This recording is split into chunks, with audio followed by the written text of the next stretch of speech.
Très bien, pas assez connu, mais très chouette. Donc l'initiative de faire partager un petit peu les différentes associations qui sont actives sur Waterloo. Oh, parce que je crois que déjà que les gens qui étaient là ont envie de discuter ensemble, ont envie de travailler ensemble. Il n'y a pas à Waterloo une forte opposition où vraiment on est en train de se bagarrer majorité-opposition, c'est pas le cas. On a plutôt un esprit de conciliation, un esprit positif. C'est très sympathique, c'est très agréable à faire en tant que politique, c'est très rare qu'on ait ça. C'est interpellant parce qu'on voit des gens qui ont réfléchi, qui ont pensé entre eux, des associations qui ont préparé quelque chose et on a une autre vision sur notre travail de tous les jours.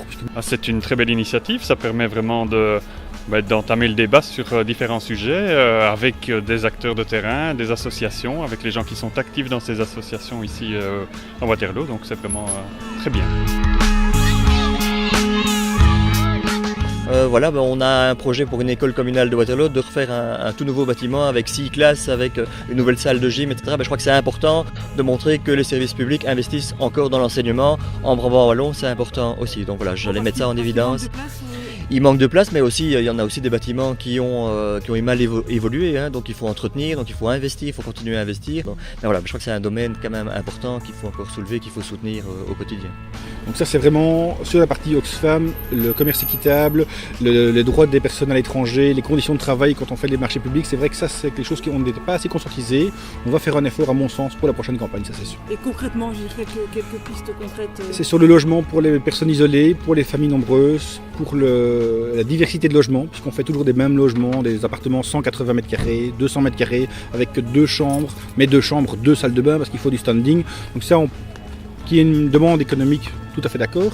Et dans ce cas-là, il faut également prévoir des appartements 4, 5, 6 chambres pour les familles nombreuses, des appartements plus petits pour les isolés. Donc ça me semble important, la variété de logements. Pour moi, il y a 2 thèmes principaux ici à Waterloo, la mobilité et le logement. On en a d'ailleurs parlé abondamment aujourd'hui. La mobilité, il y a vraiment des mentalités à changer et je pense que le pouvoir communal a aussi un rôle à jouer au niveau des mentalités. La mobilité, c'est pas une fatalité, même si les solutions ne sont pas évidentes à Waterloo.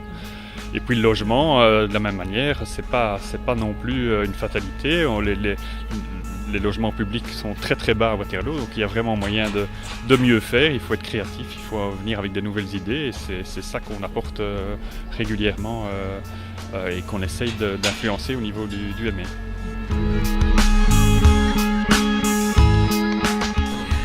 Moi, je suis toujours très contente de participer à ce genre d'événements parce que c'est une façon assez chouette d'interpeller, en l'occurrence, les candidats ici. Content du résultat aussi en termes d'engagement sur ce qui concerne la solidarité internationale.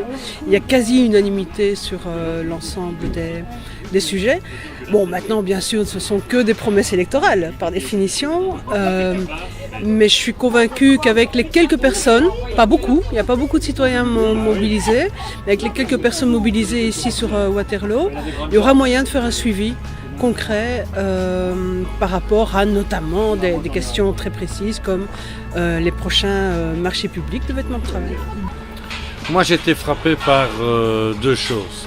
Malgré tout, 1,5% de logements publics à Waterloo, on sent qu'il y a un effort qui n'est pas suffisant et donc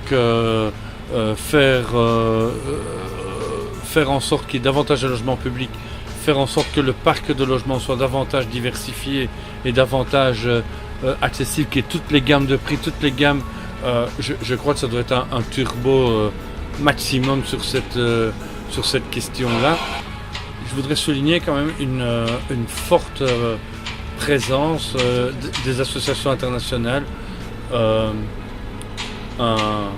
très très beau magasin du Monde Oxfam, j'en sais quelque chose, avec un parquet qui a été réalisé par une initiative d'économie sociale de la région qui s'appelle Apides, un groupe Amnesty qui est bien présent, une longue tradition à Waterloo de solidarité et de jumelage nord-sud et donc il y avait là vraiment intéressant.